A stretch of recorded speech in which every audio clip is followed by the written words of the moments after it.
Good morning. Good, thanks. I'm glad you're out there. Colorado third grade school teacher Kyle Schwartz wanted to understand her students more deeply and designed a learning unit in which students finish the sentence, "I wish my teacher knew." As a new teacher, she said, I struggled to understand the reality of my students' lives and how best to support them. She was touched by the responses she received. "I wish my teacher knew I don't have pencils at home to do my homework," one youngster wrote. "I wish my teacher knew I don't have friends to play with me," another shared. "I wish my teacher knew how much I miss my dad because he got deported to Mexico when I was 3 years old and I haven't seen him in 6 years." Ms. Schwartz learned more about her students' lives through this exercise than she might have had the regular school year progressed. Her lesson plan has gone viral, perhaps because there is so much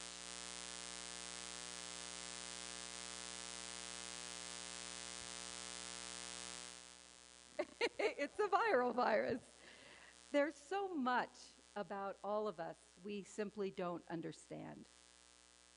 So much insight and perspective that, if shared, might change the way we treat others, might influence public policy, might help build more peaceful, thriving communities in which diversity is an asset, not a liability. Today, as we consider the lessons of Ferguson, perhaps we might think about the honest conversation we could have by following Schwartz's model. I wish white people knew. I wish people of color knew. I wish you knew. The heart of Rotary's mission is people uniting for the common good, neighbors with a passion for community service and friendship. We strive to build goodwill and better friendships to the benefit of all. What do you wish others knew? And what do you wish you knew about others? And what will we do to find out? Thank you. Ann McGeehan, who is a candidate for City Council. She is a guest of Peg Johnston. Welcome. Sarah Corse is a guest of Mark Donovan and is with Metro State Rotaract and is a prospective member. Welcome. Luke Lee is a guest of Justin Montgomery. Luke, welcome. Melanie Phipps is a guest of Lonnie Langton. Melanie, welcome. David Steinberger is a guest of Carter Sales. David, good to see you. And Edwin Jimenez is a guest of Bob Hauserman. Welcome. And then we have over here to my right a table full of president-elects from other Rotary clubs, which is kind of fun. So we have, Susie Ahern, who's the president-elect of 5 Points. Welcome. Bob Kemp, who is the president-elect of Mile High. Daniel Brotzman is the president-elect of, tell me. Denver Cherry Creek. Thank you. Gil Harrison, the Lodo Club. Wonderful. Great to have you all here today. Oh, we've got another one?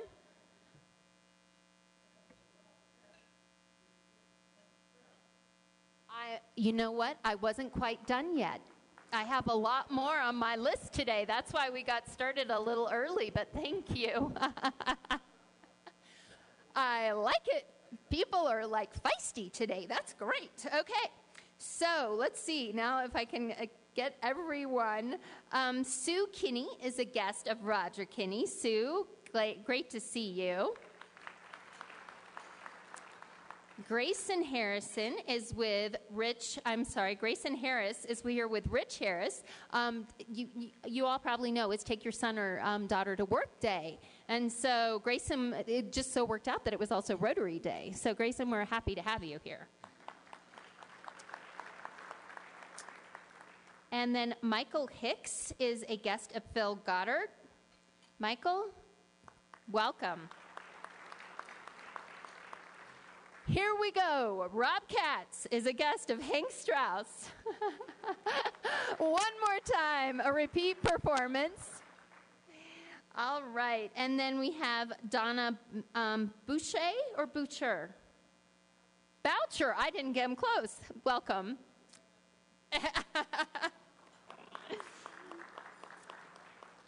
And let's see here. Let's see. Oh, Jasper Peters is a guest of Pastor Dent's. Jasper, I know you. How are you? Good to see you. We'll have to catch up. And let's see. Marianne De Niro, I'm sorry, I'm getting to handwriting, is a guest of John Stewart.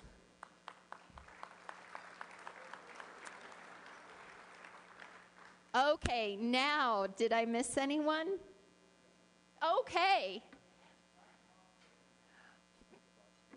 Bob Jordan, thank you. Doctor, good to see you.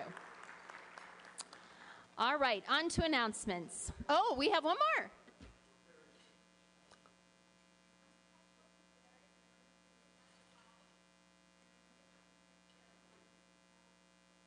Wonderful, thank you. All right, reservations for the district conference are due this Friday. Don't forget, before it's too late. Rotary Connect Happy Hour is next Tuesday, April 28th. Thank you to Chris Peters with Robert Baird for hosting the appetizers for this event. It's a great time to connect with fellow Rotarians as well as introduce new folks to Rotary. Thank you to Debbie Kaufman for hosting our Dutch-style fish fry event last week. It was great food, great beer, great turnout, and great fellowship. And Debbie, I just have to ask, thumbs up or thumbs down on bringing it to the U.S.? Thumbs up! Yay! Okay. Awesome. Our next official guest day is Thursday, May 21st. All prospective new member guests eat free that day. We have lost more members this year than we've gained. And bringing candidates to Club 31 on May 21st will help us get a great new start on the coming year. Also, starting now, we are offering a 50% reduction in the initiation fee for all new member applications received before June 30th. Let's see. Oh, and on that note, if you do bring a guest, please go ahead and let Lauren or Darlene know so we can make sure that they are expected and have a name tag and feel welcome. And then with that, rather than, we have a special mission moment. I'd like to invite Grant Wilkins to the stage to share some great news I hear about Polio Plus.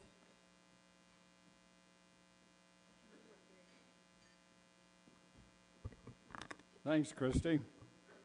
Some of you are old enough to remember way back in 1986 when Rotary International started our polio eradication program worldwide. First time that Rotary had ever had the same goal for all 33,000 clubs at the same time. And we hope to eliminate polio by Rotary's 100th birthday, 2005, which, as you know, is 10 years ago. Unfortunately, we had 350,000 cases a year when we started, and I was on the original committee that they chose because I was the only senior leader in Rotary that personally had had polio at age 25, and my wife at that time got it from me 2 weeks later and lived in an iron lung for the remaining 13 years of her life. So they wanted my personal experience involved. I'm pleased to tell you that we've made a lot of progress as the years have gone on, but by 2005 we were still having 2,000 to 4,000 cases a year. And Pakistan was our main problem, Nigeria, Afghanistan, that area of the world, where the Taliban were murdering our volunteers going out and trying to put 2 drops in these kids' mouths. Well, last year we got down to 200 and some cases, and we hoped that maybe this year, 2015, would be the last year we'll have polio. I'm pleased to tell you that so far this year, we've only had about 22 cases, most of them coming, the wild virus is coming out of Pakistan. Finally, the army there went up in the northern part, wiped out the Taliban, so all the kids could be immunized. The last 2 weeks, we've not had a single case, first time in the history of the planet Earth, of polio in that part of the world or any other part.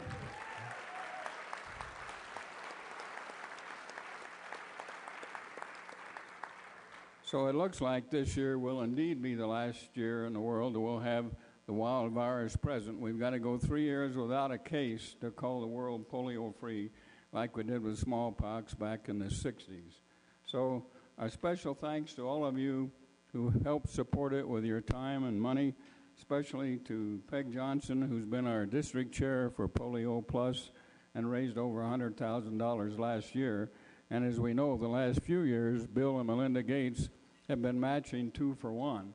Like in Australia last year at the World Convention, Australia gave 600 million, and Bill and Melinda gave $1.2 billion.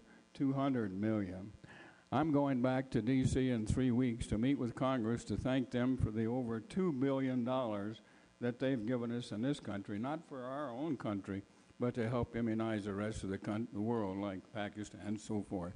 Thanks very much. Thank you, Grant. I can't tell you how pleased I am that this is happening during my term. At this point in time, I want to introduce and bring up Rich Harris, president of the Harris Law Firm, PC, as a sponsor of our new member, Kevin Neiman. Thank you very much, President Jim. It is my distinct privilege and honor today to introduce a new member to this club. Standing beside me here is my good friend, Kevin Neiman. I would start by saying that Kevin, in my humble opinion, best exemplifies the ideals of Rotary and the kinds of folks that I think we're proud to add to this club year after year. He is a giving individual. He's a family man. He's interested in service, and he's interested in growing as a person and as a professional within this club. By way of a couple of details, Kevin is a fellow attorney. Forgive me, I brought another attorney into the club. Kevin has just recently started his own practice. He does primarily bankruptcy work and litigation. The law offices of Kevin Neiman, I believe. And he started his practice within the last month or two. We wish him great success. Kevin hails from, well, he went to law school anyway in Miami, where he also practiced law prior to coming to Denver. Prior to opening his own practice, Kevin was an associate, or of counsel, I should say, at Horowitz and Burnett. And now, again, he's opened his own practice. Kevin is proudly married to Janae. They have 3 young children. And Kevin is certainly somebody who, puts his action where his philosophy is in terms of service. He's very active with the Faculty of Federal Advocates, which is a pro bono legal services program in the federal court. He has given of his time to the St. Vincent de Paul School for Kids, and he actively serves with the Colorado Attorney Mentoring Program, which is an excellent program. And finally, I just note that I look forward to serving with you, Kevin, in a spirit of friendship and serving the world, but it only goes so far, and I'm not going to let you win in fantasy football. So without further ado, please welcome Kevin. Well, it's my honor as president of the Rotary Club of Denver to welcome Kevin Neiman to Rotary. Kevin, Rotary is a worldwide organization of business and professional leaders who provide humanitarian service, encourage high ethical standards in all vocations, and help build goodwill and peace. You've been invited to join the Rotary Club of Denver to become a member of the service organization that has true impact globally, as you heard earlier. You were selected because you hold in common with our members the values of service, leadership, integrity, fellowship, and diversity. We invite you to get engaged in service opportunities and start networking with your fellow Rotarians. Once you take those actions, you will discover the true essence of Rotarians, people who place service above self. Thank you for making your decision to start your Rotary journey with Denver Club 31. It is now our role to engage your passion, and together we must focus our efforts so that our club can reach its maximum potential. Thank you, Rich, for inviting and inspiring Kevin. Fellow Rotarians, please stand and help me welcome our newest member, Kevin Neiman.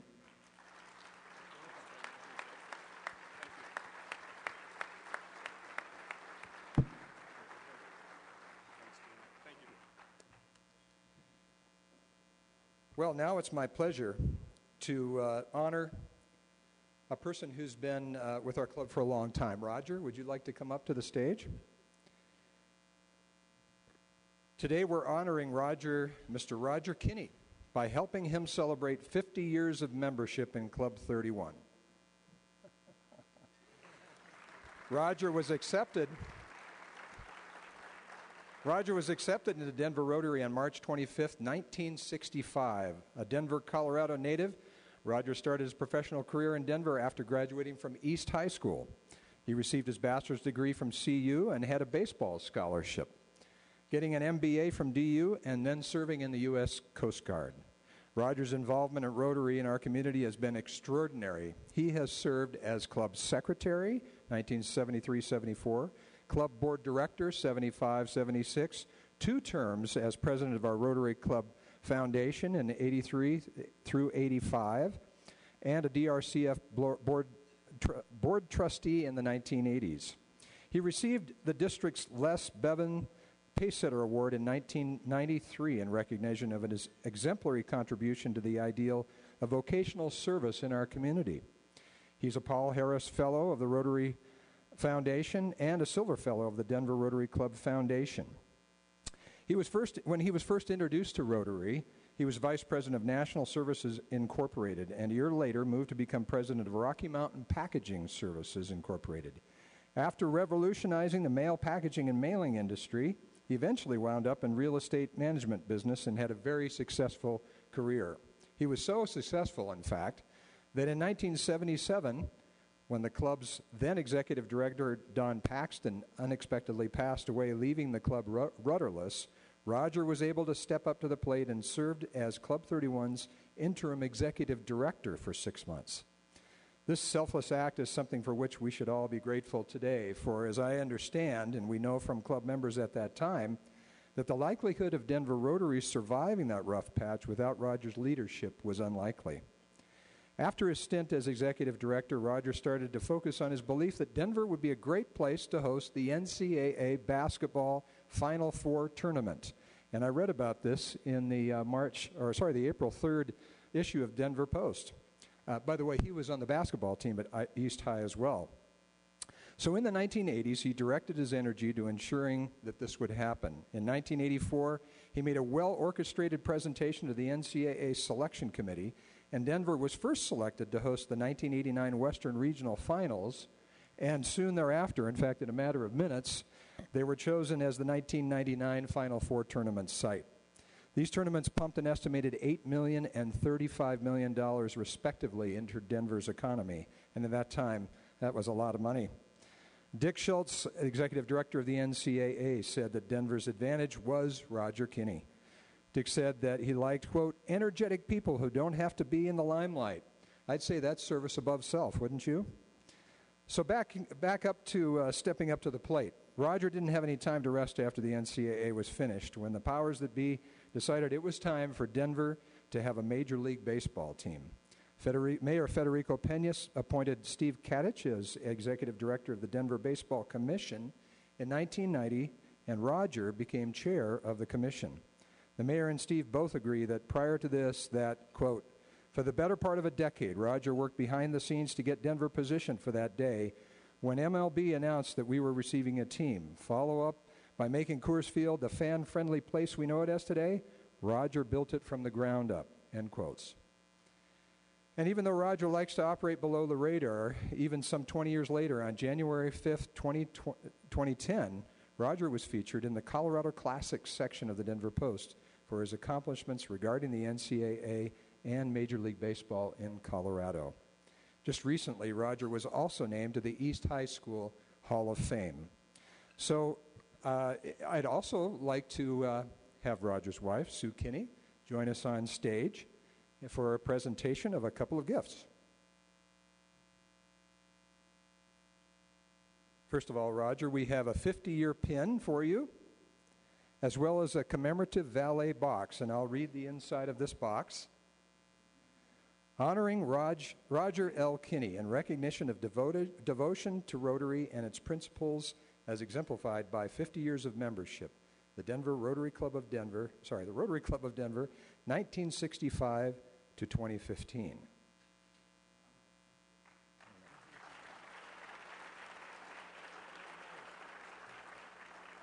And in addition, we have a plaque showing the same image that you see on screen here for Roger to put in a place of honor in his home. So at this time, members of Rotary, please stand and honor Roger for his 50 years of service above self.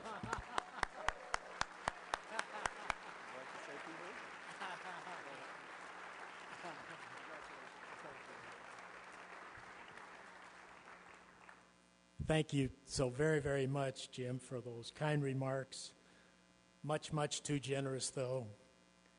But as Bob Hope says, thanks for the memories. And as Yogi Berra said, thanks for making this day necessary.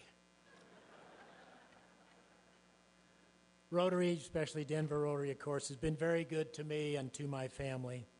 There's one thing, though, that wasn't mentioned that I do want to mention, and that is that my wife, Susie, was president of the Ladies of Rotary some 35 to 40 years ago. So it's been a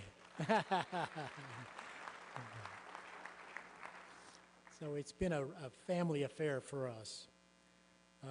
We've had one of those successful marriages probably because some 52 years ago we made an original agreement that she would take care of all the small things in the family way, and I would make all the big decisions. And yes, after 52 years, I'm waiting to make my first decision. But I'm here to thank Susie, and with this celebration, I'm very pleased to make a donation in her name, as a matter of fact, to the Denver Rotary Foundation. So glad to have that.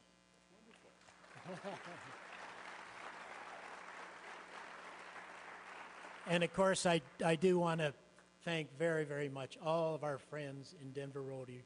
Thanks so much for all of this. Thank you.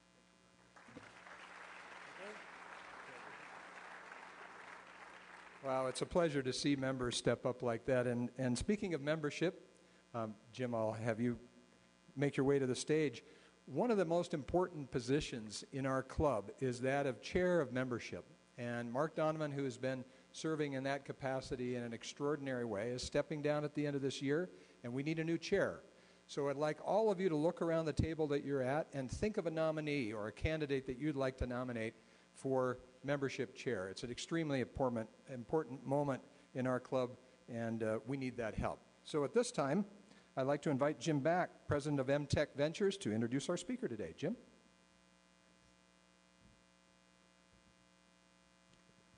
Last December at our program committee meeting, we talked about topics for our programs coming up this year. We looked at the police and racial happenings at Ferguson, Missouri, and decided that this would be a very timely topic. At that time, we concluded that the Chief of Police of Denver would be the first-class speaker that we wanted to have. Well, here it is April, but he's finally here, and unfortunately, the topic is still very timely. In the paper 2 days ago, there was a quote of an AP article that said, "Killings of suspects by police officers in the past year have touched off a national debate about police conduct, which has only escalated as additional interactions between police and suspects, lethal or otherwise, are captured on video by law enforcement or civilians. Robert White was appointed the Chief of Police of Denver by Mayor Michael Hancock in 2011. Prior to that, he served as police chief at Louisville, Kentucky, and prior to that, Greensboro, North Carolina. Police force brutality, racial profiling, heightened tensions, and Justice Department scrutiny is causing police forces across America to re-examine their policies and practices. How is it affecting change in Denver and beyond? It's an honor today to have Police Chief Robert White join us. Please welcome Chief White.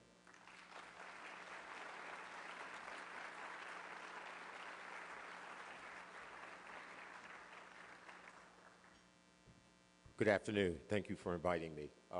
First thing I want to notice is if you notice the pictures of Roger, in 1990 you lost your hair, in 2000 you got it back. I need to know how you did that, Roger.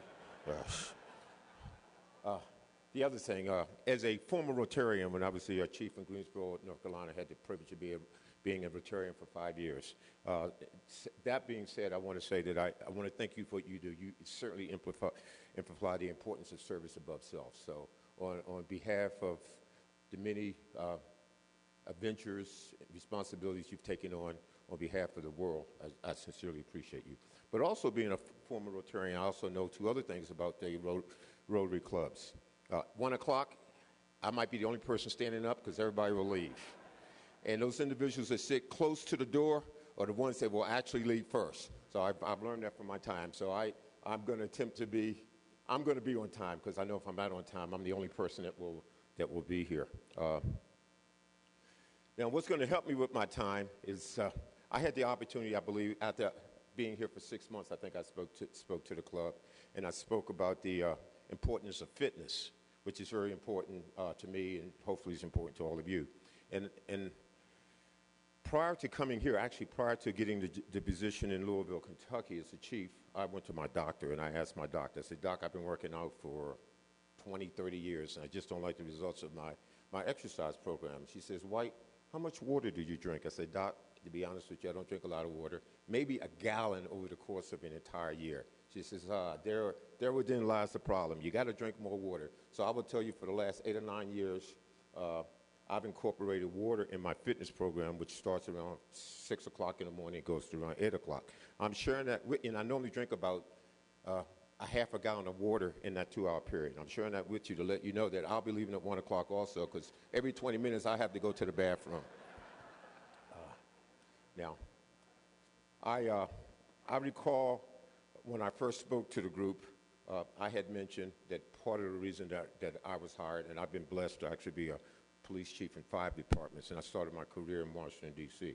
And normally I get hired to change the culture of a police department, either mayor or city manager, depending on the form of government. They want to change the culture of the department so they can be better connected with the community.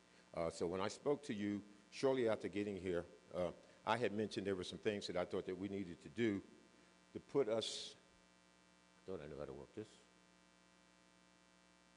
to put us in the very best position, maybe I don't know how to work it, to put us in the very best position to prevent crime. Ultimately, we get paid to prevent crime from occurring. I think that's what you pay us to do. And there were some things I felt that we needed to do different as a police department to prevent crime, to put us in the best position to do that. Now, this line, that red line that you see, represents, is relatively significant. If we're going to be effective in preventing crime from occurring, the most valuable time it also has is when they're not responding to a run, when they're not being a prisoner of a dispatch, or when they're not being dispatched to respond to a run, when they're not doing reports. That's the most valuable time. That line that you see represents the standard that was established prior to me getting here. And what that line says, what it means is that for every hour, every free hour also has to do one proactive activity. So the first arrow is when I was appointed, which was in December of 2011. To be exact, it was December the 11th of 2011. So I've been here for 3 years, 5 months, and probably about 25 days I'm counting and the union's counting, so we both have a close track of how long I've been here. So as you can see, when I was first appointed, the performance was below the line, significantly below the line.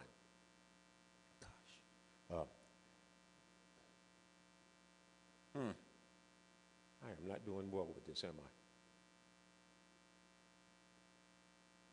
We're going to get that back. Yeah, you can help me out. I was telling this young lady, I was telling the young lady, and she was telling me how to use this, I was telling her that my 10-year-old granddaughter knows more about technology than I do. So anyway, the first arrow is when I was appointed, and performance is below. Each color represents a month. So the last month is when I was here, and you can see performance was well below that one. Shortly after getting here, I decided that we needed to create an opportunity for individuals to apply for the position of district commander. If you live or work in the city of Denver, you live or work in one of the 6 districts. Those districts are run by commanders, which is a relatively high rank, and they're responsible, and those commanders supervise the men and women that are actually primarily responsible for patrolling your neighborhood, patrolling your business. So we created a process where I went to the city council, all 13 of them, and I said that I'm going to kind of create an opportunity for everybody above the rank of lieutenant, was the management rank, to apply for those 6 district commanders, including the 6 district commanders, they could reapply. And I asked the council members to either sit on that committee or have one of their constituents sit on the committee. And they agreed to do that. As a result of doing that, and I also made a commitment, you give me 12 names, I'll select 6, thinking that if they gave me 12 names, I probably would have selected 6 of the 12 that they would have given me anyway. And at the same time, it sort of empowers them, and they have some ownership. So if things don't go right, they won't blame me completely. They can take some ownership for that also. So anyway, as a result of doing that, the second arrow represents, you can see that the progress has gone up as it relates to police officers, the productivity officers. The third area where it says police department right sizing. In our department, not unlike many other police departments, seniority is a big deal, too big of a deal. And everything is done by seniority, and I just didn't think that fair. Well, we have 3 ranks that are appointed by the chief of police. It's corporal, technician, and detective. And those ranks have an incentive stipend that is attached to that. And unfortunately, those officers, individuals that have been in those ranks, have interpreted those ranks to be an entitlement versus a privilege. And some of them have been in those ranks for a long time and really hadn't done what the ranks were designed for. So we restructured, we redefined what the ranks are for, and I opened it up to everybody on the police department or below the rank of sergeant. Those are the individuals to apply. And we created a process. And as a result of doing that, we got the right people in those positions, and they were doing what the positions were designed for. And as you can see, progress went up as a result of doing that. The next thing we did, speaking of seniority, if you work in, I think everybody who's spent any time in Denver is familiar with downtown, familiar with Lodo, familiar with the 16th Street Mall. Very, very busy. Thursday, Friday, and Saturday, extremely busy. But the officers that worked, the senior officers that worked in that area, many of them had Thursday, Fridays, and Saturdays off, which really conflicted with when we needed them. And worse than that, or just as bad, their supervisors might have had completely different days off. So you had officers working in a very busy area, being off when we needed them, and the supervisors had completely different days off than the officers. So there was no supervision, and we really didn't have the officers there when we needed them. So, and this was not popular with the union. By the way, none of these decisions were popular with the union. So anyway, we created what we call team policing, which means you have supervisors supervising the officers that they're responsible for. They're working the same hours that they're working, and have the officers working when they're needed. And as a result of that, you can see productivity went up even more. The other thing that we did of late was it had been like almost 20 years since we looked at geographically how the city was designed to make sure that we had neighborhood integrity. We didn't divide downtown area with one district versus another district. So we redistricted the police department to make sure that we had the right number of officers working geographically, and we actually rezoned some of the areas that we were working to make sure that there was integrity. And as a result of that, you can see the productivity went up. So that being said, as a result of those initiatives from 2011, 2012 to date, productivity has gone up. Also, what's really important, maybe even equally as important, looking to your right, 2013, We actually, as a result of the reorganization and our ability to better connect with the community, we had 2,863 fewer crimes. In 2014, we had 4,443 fewer crimes. Calls for service, which is a big deal. It's important if it's a crime in progress. It's not as important if the crime's not in progress, but and we need to do a better job explaining that to people. But anyway, as a result of some of these changes, our response time got better. We have what we call Class 1 and Class 2 calls. And both of those are priority, but Class 1 calls are more of a priority than Class 2. So you can see in 2013, we cut 34 seconds off of our response time. 2014, we cut an additional 32 seconds off for response times for Class 1. And then for Class 2, you can see that 2013, we cut 47 seconds off. In 2014, we cut off an additional 45 seconds. So all of these changes have amounted to us being a little bit more efficient, being able to get our arms around the crime and continue. And for 3 years running straight, we've had a decrease in crime. The other thing, these are offenses, crimes against persons. And this arrow represents the closure rate of detectives. The red line represents what we projected it to be based on what had occurred in the past years and based on the allocations that we have. But as a result of making some changes with the detectives, the closure rate has actually gone up since 2012. Now, this has something to do with probably the main reason you asked me to be here. Crisis intervention teams. That, simply put, that is our desire to train officers to de-escalate situations so we can mitigate incidents such as what had occurred in Ferguson and has occurred in other cities across the country. So as a result of that, in 2014, 816 officers were trained. We have a police department of about, sworn police officers, about 1,465, and about 300 civilians. So we're slightly under 2,000 employees. So in 2014, we kind of upgraded our training, and since upgrading the training, we've trained 271 officers.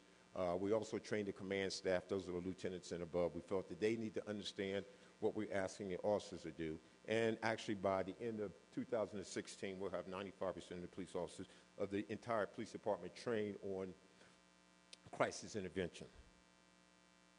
Now, just quickly, these are the changes that we've made since 2012. I mentioned a new command staff. We realigned the police department.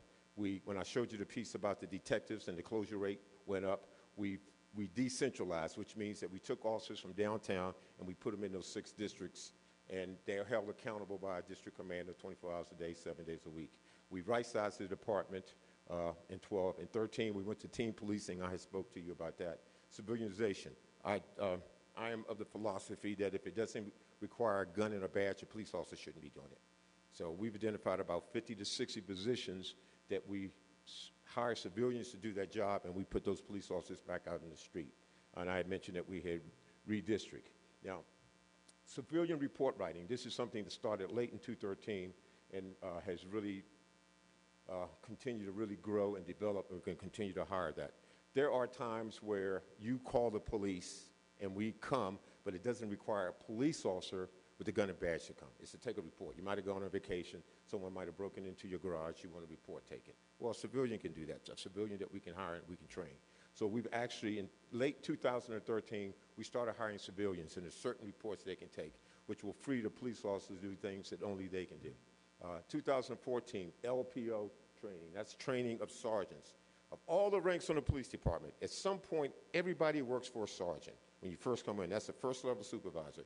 And I will tell you that if those sergeants buy in philosophically what policing is about, if they understand what the mission is, and they're the key to our success. Now, there's 10% of the people in the police department, and this is any police department, they don't get it. No matter what you do, they don't get it. They need to find another job. Then there's 10% of a police department that they don't need supervision. They buy into what needs to be done.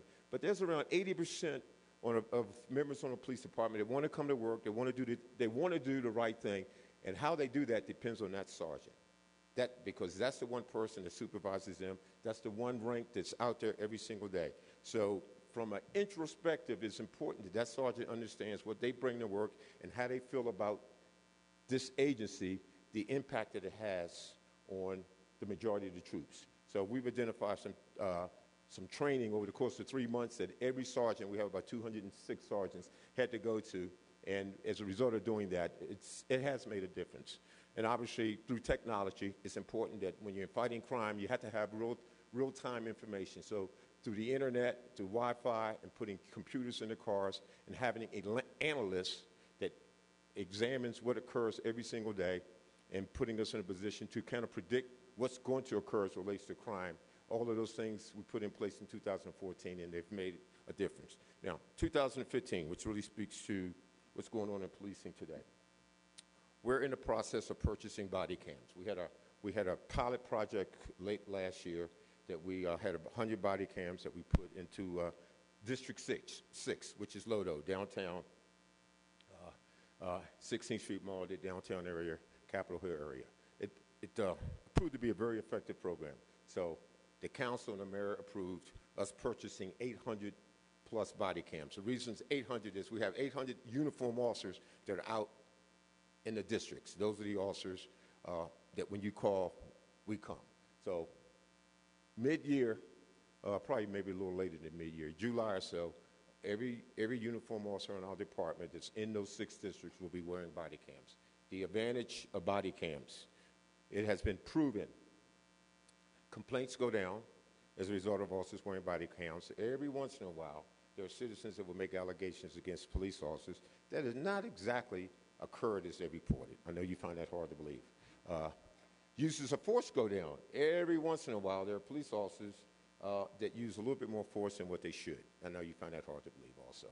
Body cams has been proven to address both of those issues. Complaints will go down, and uses of force will go down. In addition to that, also with the body cam, as it relates to, it helps collect evidence.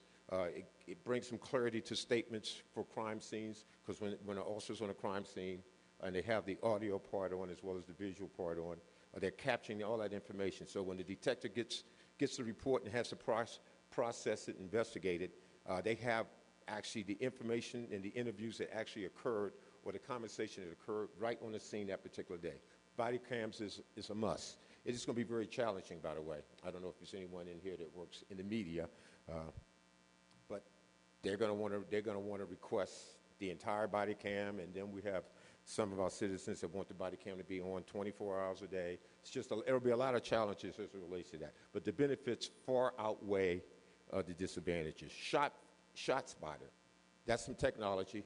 We have a grant that we're going to expand that through triangulation, if a shot is fired, it can tell us immediately that a shot was fired, and it can put us within probably 3 feet of where that occurred. So if we don't get there right away, which doesn't happen a lot, we get there and we can recover the casing, and we have a state-of-the-art crime lab. And they can many times they can attach that casing to a gun, and they can attach the gun to a person, which helps us close cases. And then ceasefire. We currently have a program that we actually started in 2014, where we've identified maybe 200 or 300 individuals in this community that commits about 90% of the crime. So and many of them are gang members. So every month we call these individuals in through our relationship with parole and probation. If you're in parole or probation, you have to come in when they call you in. Not when the police call you in. So through our relationship with parole and probation, we call these individuals in groups of 25.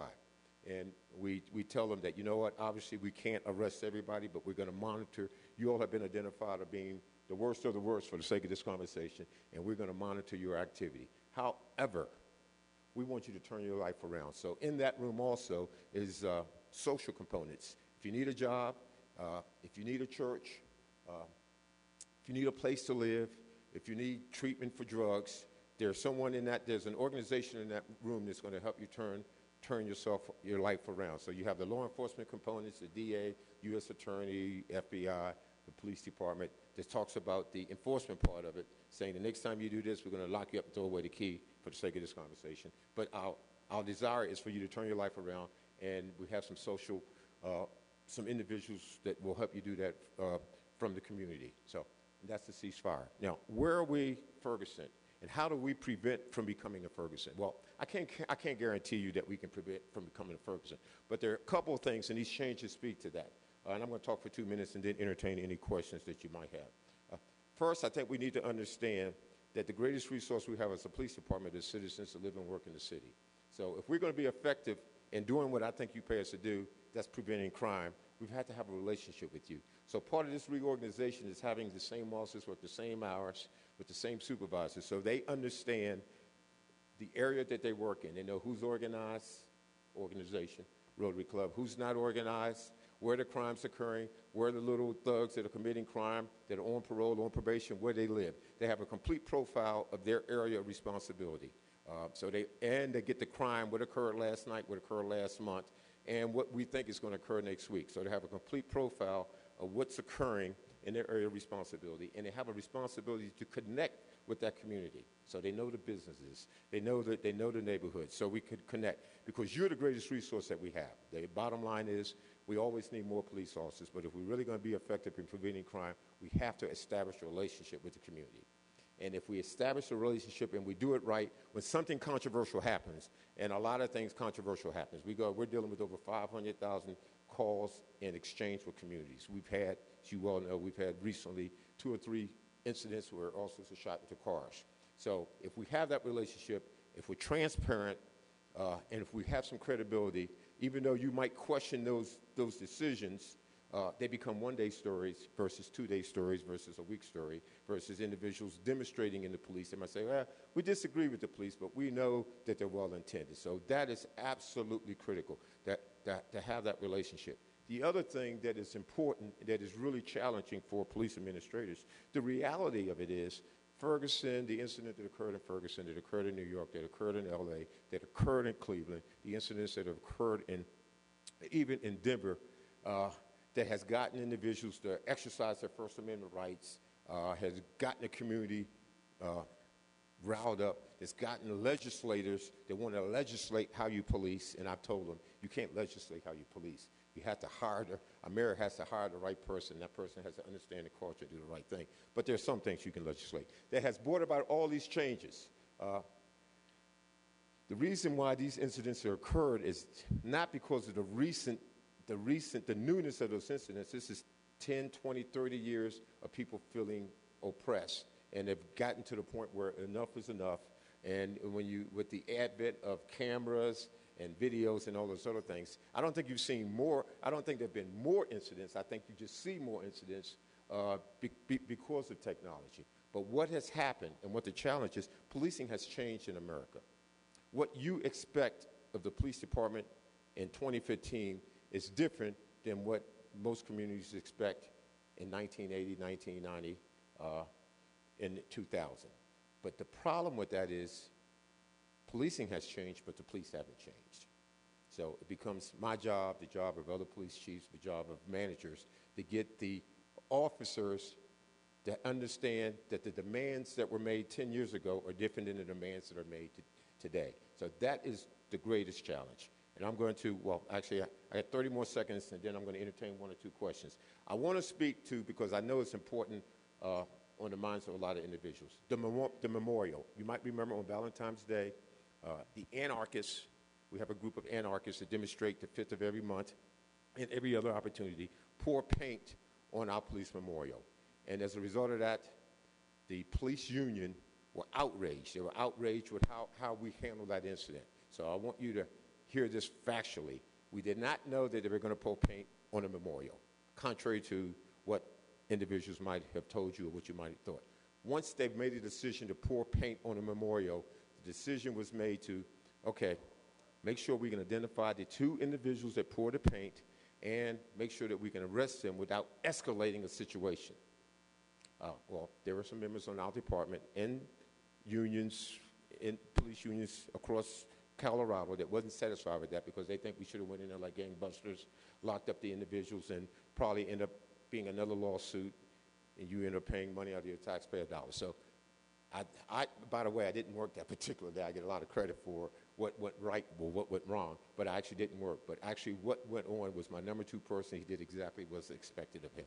So with that, I think we have about 3 or 4 minutes, and I'll gladly entertain any questions you might have.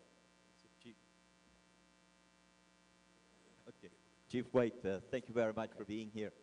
You know, in the, 30 years ago when we had veterans returning from Vietnam, they were treated with a lot of disdain and lack of confidence.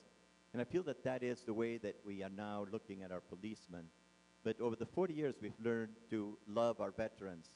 What can we do to help short of hugging a policeman, but what can we do to support and help our men in blue and women in blue? You know, that's a great question. And I understand Jim told me we might be able to go a couple of minutes extra, but I know the back table's going to leave at 1 o'clock, and I understand that.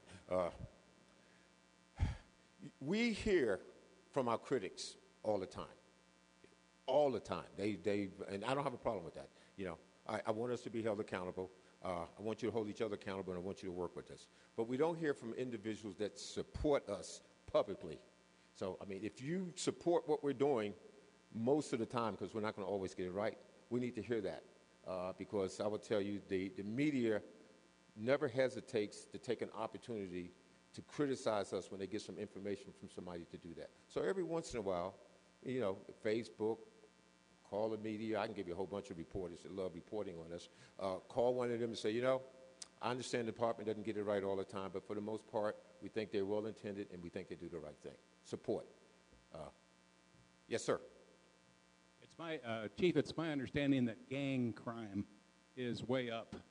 How are you addressing that? Yeah. We've had from 2013 to 2014, gang activity has gone down. From 2014 to date, gang activity has gone up. We've had a total of 15 homicides in our city.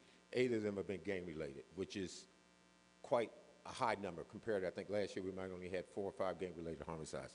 So what we've done to address that is we're currently in the process of having a relationship with or enhancing our relationship with former gang members that have turned their lives around, but still have a voice with those individuals that are committing crimes. So the executive director of safety and I are aggressively working with them. But the city, through what they call GRID, Gang Reduction Program, has a program where they actually hire former gang members to do the same thing. So part of our approach is intervention through our relationship with former gang members and through this new relationship that we're dealing with another group of gang members. Obviously, we have task forces with ATF, DEA, where there's just some of those individuals, they need to be locked up and go to jail. Remember, I talked about the ceasefire program, where I said every month we call 25 individuals together. We call them and say, hey, you have been identified as being the worst of the worst. And the commitment from law enforcement is if you continue to do this, there won't be any plea bargaining. You're not going to get around. We're going to focus on you. So we use ceasefire also at the same time we're using the social component. So there are about 5 or 6 things that we're doing different other than saying that we're going to follow you and lock you up. I mean, we do apprehension, intervention, and prevention. And I would say that given the number of gang members that we have, which is in the thousands, I think the activity is relatively manageable given the number of gang members that we have. And I think that's a result of a lot of programs that the department and the city have in place. Yes, sir. You touched on how policing has changed over the last 20, 30 years, and police officers are now being asked to deal with things that are more often thought of as social issues, whether that's homelessness or drug use or mental illness. And you discussed some of the ways that you're trying to address those or change the culture of the department, but how do you draw the line to say this is something we should try and change and embrace, or this is sort of mission creep and this is beyond what police should be asked to do?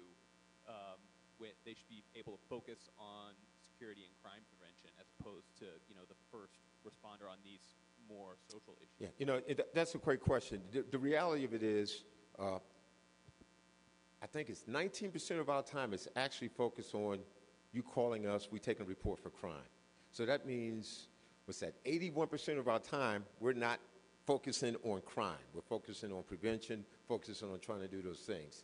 And at the same time, unfortunately, the police departments, we're the one agency, one of few agencies that's open 24 hours a day, 7 days a week. So we end up doing a lot of things that perhaps other entities in government could do. So we have to continue to kind of push that. But I also have to tell you, is going back to this change, people are victims of their environment.